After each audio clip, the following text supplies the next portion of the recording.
Welcome back to Loving's Guitar, where I like to talk about guitars and how they move me. Today, it's not like any other day. I mean, most days are different from the days before, and if they're not, well, you're not really paying attention to it. Because it's not just the same thing over and over again. It could be. I mean, I guess if you're on an assembly line, and nothing wrong with if you're on an assembly line for something, you're doing the world a great service for those people on the receiving end of whatever you're producing on that assembly line. I think we all have a purpose. I think the whole reason why you pick up something like a guitar in the first place might be because, well, it could be because you had nothing better to do, or maybe you wanted to impress somebody, or just see if it's like learning a new language skill. I mean, I, I guess it is kind of like a language, learning the guitar for the first time. And who are you having this communication with? I mean, I guess to an extent, you maybe you think what you play, how good it sounds is for the amusement and enjoyment and enlightenment of other people having witnessed all that you've put into said instrument to produce such, a connectivity to it. Well, if you think it's all about everyone else, I think you're missing out on the most important aspect of it, and that's how you feel about it. And so, yeah. Developing a relationship with a guitar is going to require, well, it's going to require a guitar. It's going to require a guitar player. But that still doesn't make a relationship. Because they can still be in separate worlds. The guitar can just be completely separate from the guitar player, and the guitar player is completely separate from the guitar. What I mean by that is like,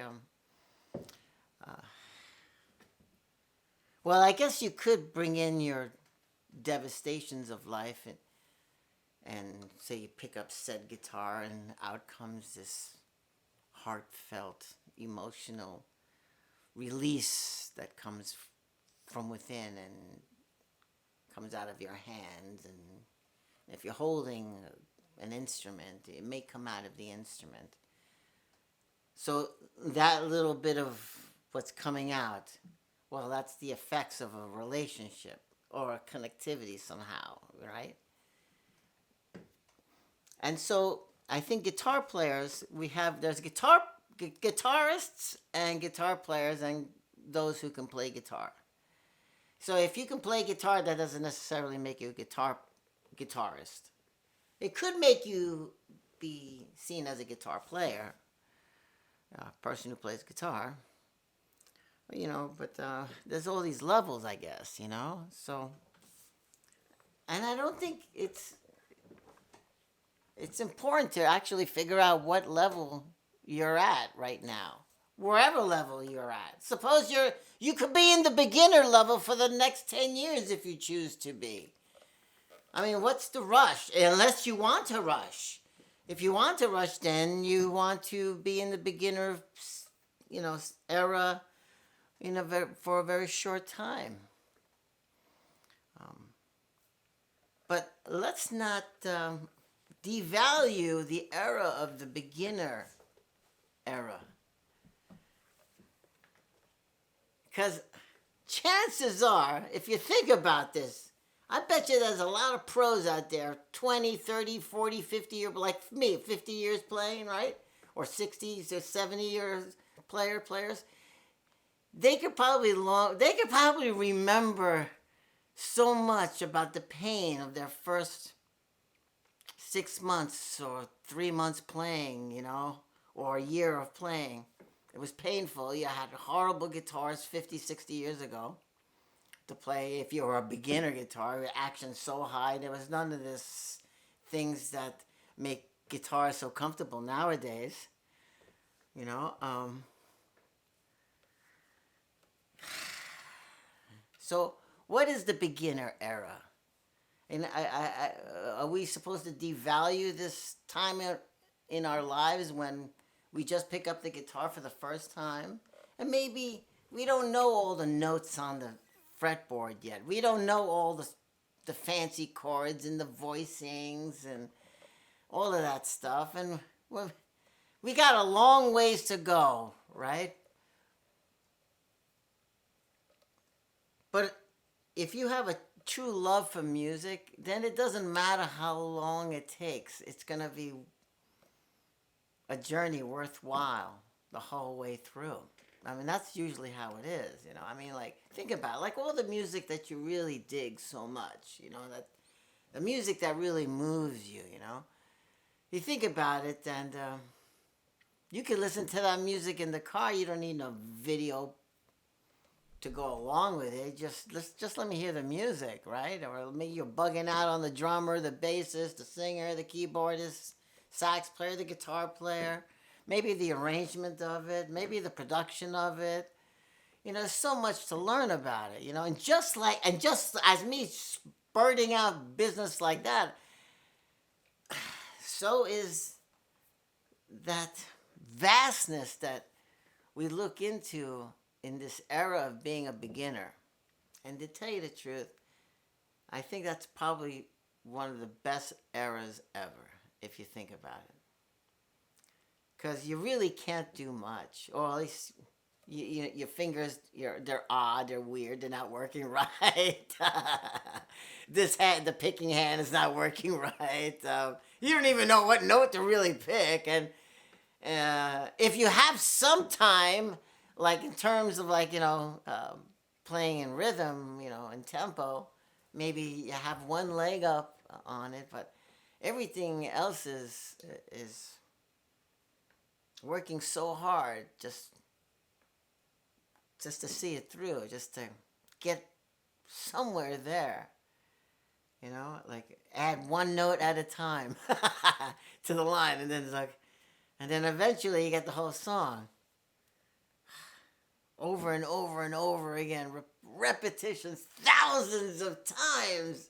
Think about it. I mean, the average guitar player will have done the blues in, let's just say the blues in E or something, or A or something like that. He will have done, or she will have done the blues in A or E probably a million times, over a million times, probably before.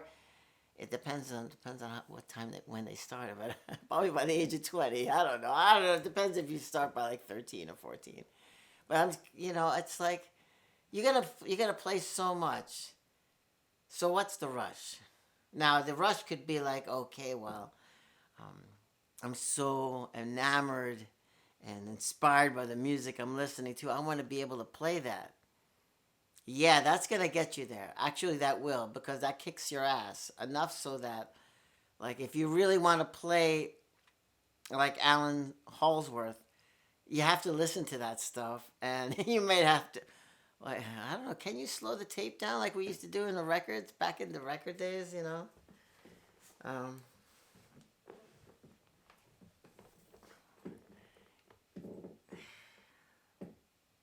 People used to read music, you know, back when I was younger. You know, you could go to a music store, or actually get instruments or music store, actually, you know, and you could, you know, buy lead sheets, you know, and lots of books, you know, anthologies of music, you know. So nowadays it's not so much. You know, it's not like that anymore. Maybe it's because people play less. People, I don't know. I don't think I need to ponder so much on that. And if what use, what good does it do to ponder whether or not people want to play guitar anymore, or people want to write music anymore because AI is doing it apparently so well? And what? what difference are we making now? You know, because Jimi Hendrix was already invented, and now there's been newer versions of the Jimi Hendrix experience done in different genres and different eras, you know, decades, you know. So, and we're constantly passing the torch, you know. So, but nowadays, I think, you know, I don't know what the beginners have nowadays, you know. Um,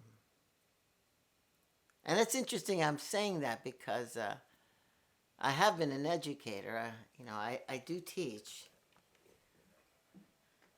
but I have to honestly say to myself, I don't know how beginners think. I remember when I was a beginner, and I know how I thought, and it was similar to how others thought, and maybe I had a leg up, or I didn't pick it up as fast as the others. Some others that could pick it up faster, but we all knew the course that we had to take. It was just like you know, it just took time. You just had to what they call shed. You know, put your time in. You know, you lock yourself in a room, practice the hell out of what you need to practice. Start learning every note on the fretboard. Call it out. Do your 2-5-1s. Play in every key. Know your majors and minors. Your dominant scales, your diminished scales. Um, then play with like using them and or not using them. Be deliberate. Um, and it's interesting because I think as we mature as musicians, there will come a point at which we will, at least for me, we may actually actively seek out to see something to land on the landmine and see where can we can we clue ourselves out of this, you know, so that it makes sense. If I hit a bum note, can I make it sound like I'm still making sense of it? Um, it's interesting because there was a time in my life when I didn't want to hit any bum notes, and that was the whole point, right? You know, you play your gigs, you play your whatever your ideas, and you don't want to hit any bum notes, and and you're playing within a finite field of available notes to juggle, and within that, there is a theory, you know, like whatever key we're in, you know, and from there we learn we get to identify the modes of each step. Like I'll say off a major scale, you know, Ionian, Dorian, Phrygian, Lydian, Mixolydian, Aeolian, Locrian, and back to the top, right? So, and but then I think there comes a point at which it could come. For some, it's younger. It doesn't take them as long. For me, I think I started like purposely, like maybe throwing myself into a bad situation, and it's hard to do that. It's like telling an actor to purposefully act as if they can't act. Um, and I think that's a good actor who can do that. For me, I'm not that good at being a musician to purposely hit a wrong note or get out of time because it's hard. It's hard to do that. But then once you overcome that and know that no matter what, if you hit a bad note or even get out of time, that you can make sense of it. Or if you're able to make sense of it, then like come back to the groove somehow, and without losing the interest of the ear that's listening to you. Um, I think that's magic, and I kind of also a different itch that you're scratching in terms of being a musician, and again, so um,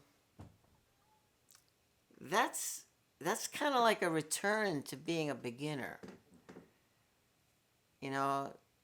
And I think that no matter how much of a pro and how many years and decades you have under your belt, if you don't have the ability to go back to your beginner head and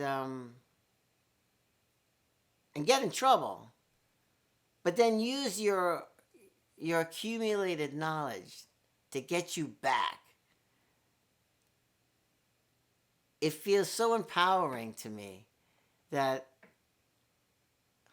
like, at that very moment I feel like an elevated beginner,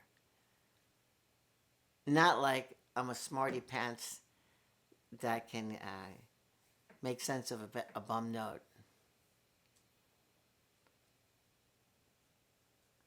You know, because there were times, and I recall when I was young, you know, when I was a teenager playing, you know, I could hit one of those weird notes, and maybe it could be because it was coming from the Hagstrom that I was playing, because it was hardly ever in tune. But then to make sense with that in a you know, as a say a lead instrument, because it made a lot of noise. That Hagstrom, it was feedback all over the place, and I had a whammy bar, and it yeah, it was never it was you had to.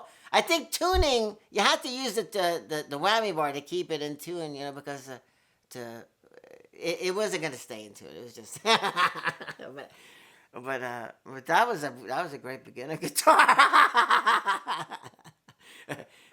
But nowadays, you know, so I mean, I think we're so spoiled nowadays. If you think about it, you know, we have guitars nowadays that they don't cost much, and they play like freaking pros, you know, and they stay in tune. They're stable. They can deliver the goods. That you don't have to spend 10 times the price for a a decent guitar. Really, you really don't. You really honestly don't. And anyone who makes you feel that way, you know, shame on them. Shame on them. You don't need that. You know, granted, if you can afford a Gibson, a Fender, PRS, any of the good stuff, Chauvel, Schecters, all that stuff, go for it. Do it. But you know, do it for you. Don't do it to show off to tell people that this is the only guitar. This is the only guitar that pros should play. You know, if it's not, you know, with a big giant fancy name on the headstock. You know, for me personally, you know, over the few years, actually since I was introduced to Harley Benton guitars, you know, a guitar manufacturer that really makes affordable guitars. You know, they're not. I don't think they're in the market to challenge Gibson or Fender. But holy crap, this is I think this is an amazing guitar for the price. Amazing guitar. This guitar is actually, I would say, worth easily twice the price I would have paid. I would have paid 3 times the price, actually, years ago, for a guitar like this. That's right. And this is you know, Harley Benton makes much better versions of this now. You know, this is the 450 model, the 550 too. Oh my God, that's amazing. Which is even blows the doors off of this one. But still, you know, all you need is a guitar that gets the job done. You know, and just throw yourself in it. You know, and make the best out of it. So anyway, I hope we're making some sense of this today. You know, I just feel like the whole reason why I I wanted to do a channel in the first place was just, you know, like to do something. You know, have conversations, talk about music, talk about guitars, um, guide people, guitarists, musicians, on their way to finding themselves if they need any assistance. Or, you know, if there's something I could impart, I would be honored if I could assist in any way. I've had a great life. Um, I get to surround myself by music, and to tell you the truth, that's all I want to do now. And it's interesting because now I this is like I'm thinking about my retirement or semi-retirement, but I want to include guitar for the rest of my life. So this is this is what I want to do for the rest of my life. I mean, what I've been doing for my whole life, you know. So, but now even more of it with less stress. How about that? No stress, so that I can then show up here on set here at Loving's Guitar with a good attitude. Show up on time so that I don't get fired, and I don't know, impart whatever wisdom I might have for that particular day. And today I'd say, you know what, I'm getting thirsty, and I think I've said this once before. Drink water, drink drink clean water. If you have clean water in your neck of the woods, drink that. Don't drink too much. Just drink water, preferably more than the other things that you may be drinking. Um, be nice to your neighbors. Be nice to everyone. How about that? Spread kindness. And play your guitar. Just play your guitar. You know what? You don't need 20, 30, 50 guitars. You really don't. All you need is one guitar and play that thing. Whatever guitar you have, that's the best guitar that's the best guitar on the planet. Whatever guitar you have right now, that's the best guitar on the entire planet. Sure, there might be others more expensive and prettier, have all the bells and whistles, but the one you have right now, the one you're holding, that's the best guitar. Stick with that. And